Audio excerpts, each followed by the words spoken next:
sanitize lahat. Pero ang totoo lang, para mapaayos natin ang serbisyo, paramihin natin, palakihin natin ang ating mass transport system. Public transport sa particular. Ngayon, ano yun? Railway.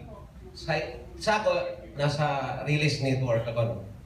Napaka miserable ang plano natin sa railway system na dapat sana nauna yan.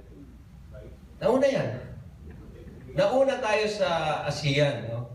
Nauna tayo sa Thailand, nauna tayo may Singapore.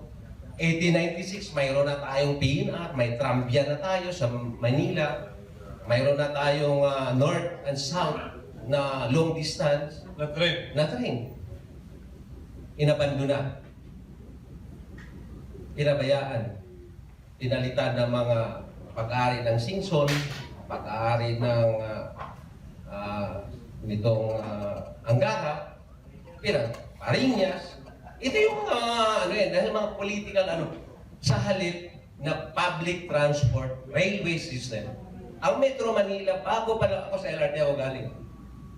Bago pa lang noong 1980, mayroon ng 7 lines design. Ang LRT pa lang yun. Pero hanggang ngayon, ilan pa lang yun? Yun, nakapako sa cruise, naka-cruise yung ating rail. Pag no? North. So, tatlo pa lang out of 7. Ngayon, pa-4.